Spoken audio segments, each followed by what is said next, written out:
Welcome back to another episode of Throwing in the Towel. Each week I dive into the NFL season and make the tough call on which team it's just time to give up on, which team it's time to throw in the towel on, whether it's due to a string of injuries, a losing streak, or just plain bad luck. Some teams just don't have what it takes to make it to the playoffs. And this week 2 episode, it's time to throw in the towel on another team. So stay tuned to the end to see who the team is this week. Don't forget to like, comment, and subscribe for more weekly insights and tough calls.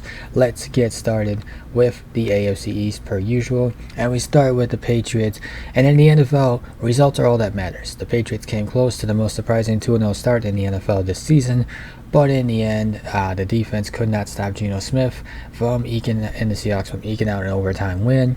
But the Patriots have put up a lot more fight than expected 2 games in, downing the Bengals in Cincinnati to open the season and giving Seattle all they can handle. For the Dolphins, getting drilled by the Bills for their 12th loss in 13 games against the Bills, that's bad enough. But right now, it's the least of their concerns with Tua Tagovailoa suffering yet another concussion and going on IR, missing at least 4 games.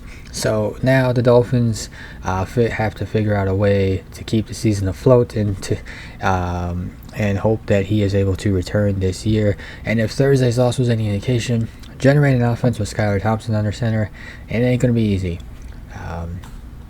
AFC North, when we start with the Bengals, and maybe the Bengals need more than simply keeping Burrow healthy. Cincinnati once again came up short Sunday against its measuring stick, the Kansas City Chiefs. But Cincinnati's latest loss is less about the opponent and more about where the Bengals need to improve. The offensive line remains an issue. Zach Moss, their running back, is averaging under 4 yards per carry.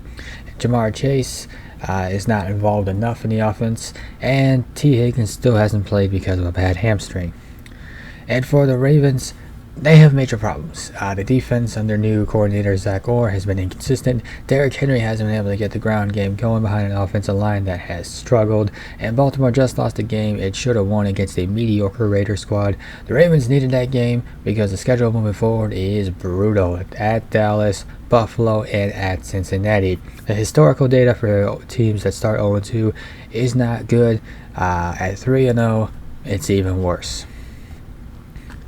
AFC South, we start with the Titans, and the reality is that the Titans defense has played relatively well. There have been flashes from the offensive skill position players, but in back-to-back games, Will Levis has made a terrible decision with the football that has had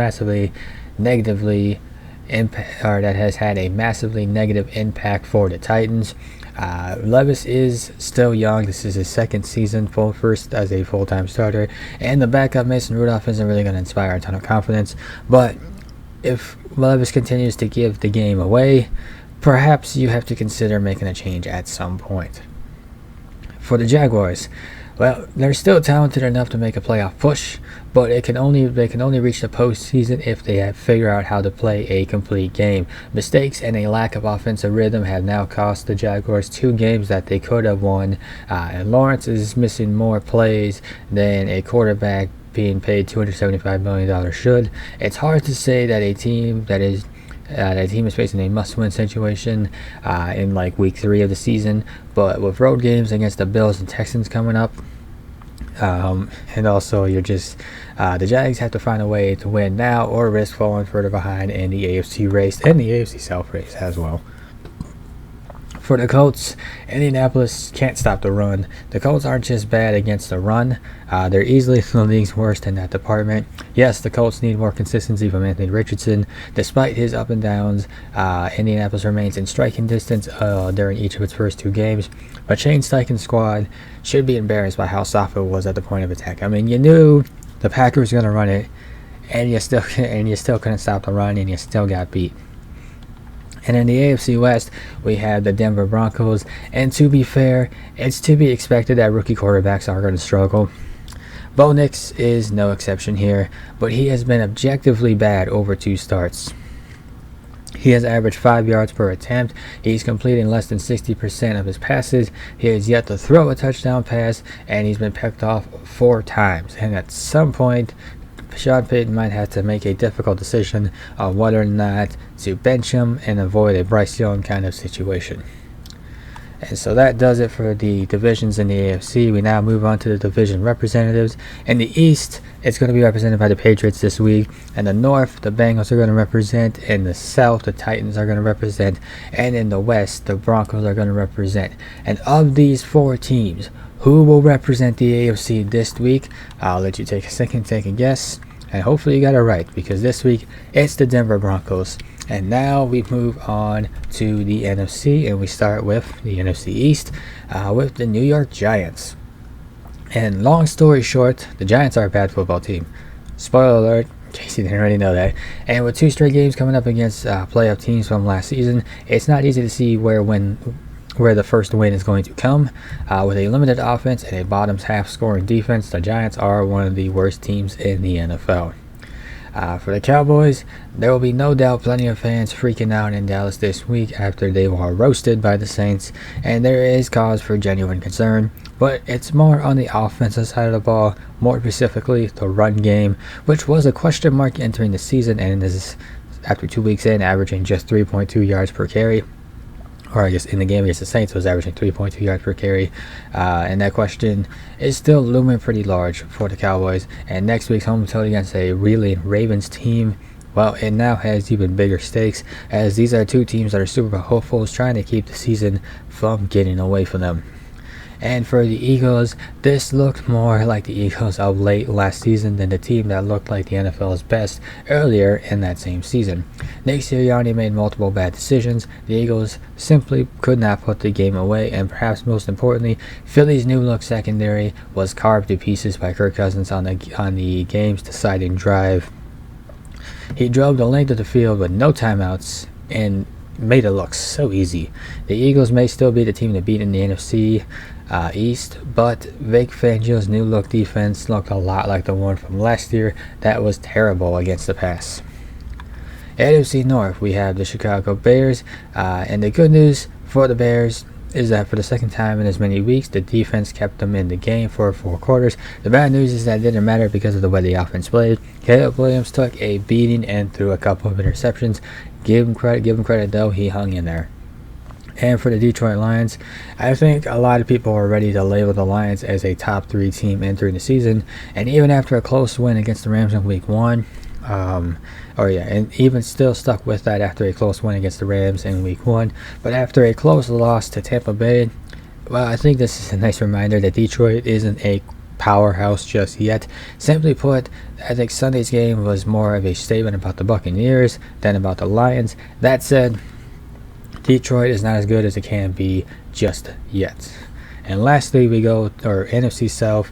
No representatives this week. We threw in the towel. I threw in the towel on the Panthers last week, and every other team won. So then we end with the NFC West, and we start with the Rams. And some 0-2 teams will find ways to bounce back and make a run for playoffs. But the Rams might not be one of those clubs. Los Angeles has too many injuries at this point to keep pace with average scoring teams. The team already lost Puka Nacua, and then this week they lost Cooper Kupp. They have no plans to put him on IR, but that's not a good sign. 2 weeks into the season, you lose your top 2 wide receivers. And for the 49ers, well, if you're thinking about panicking when it comes to 49ers, don't do that. It's too soon for that. Excuse me. They were on a short week on the road and against a Vikings team that is looking better than most expected. Bad, mistake-filled games are going to happen. Even the good teams. Remember when these same 49ers lost to P.J. Walker and the Browns last year. The biggest concern coming out of Sunday is that San Francisco secondary still looks like a potential weakness. It's a unit that struggled last season and gave up way too many big plays on Sunday. So that does it for the NFC. Who's going to be representing each division this week? Well, in the East, we have the Giants represented. In the North, we have the Bears represented. And in the West, we have the Rams represented. So in this triple threat 3-way matchup, who is going to represent the NFC this week? I'll give you a second to take a guess. Spoiler alert, it's the Giants. So this is our matchup for this week. We have the Broncos in the AFC versus the Giants in the NFC. Could you imagine that Super Bowl matchup? Bo Nix versus Daniel Jones. What a thrilling matchup. So before we get into this week's team, we go to the recap section and we look at week 1 with the Carolina Panthers being the first team. Who is the team this week? Well, drum roll please. The team for this week is the New York Giants. So I'm staying in the NFC this week, and I'm throwing in the towel on their team, this one being the New York Giants. And really, it's not all that surprising. The Giants just simply have not played well. I mean, you lost to the Commanders, who couldn't even score a touchdown. That's just an upset right there, too. I know the Panthers last week benched Bryce Young, and I think, truth be told, they're going to move on from him. And the reason why I bring that up is because I think that's what the Giants are going to do this year in relation to quarterback. Somebody's going to take the fall for a terrible season for the Giants. I don't think it's going to be Brian Daboll, and I don't think it's going to be Joe Shane. I think instead it's going to be Daniel Jones who's going to take the fall for the Giants, and he's going to be the one who is out. I don't know what the dead cap is like, but as the Broncos proved to Russell Wilson, it simply doesn't matter what the dead cap is. You're just going to cut your losses and move on. So that is this week's team for Week 2, the New York Giants. Thank you all for watching, and tune in next week for the Week 3 edition of Throwing in the Towel.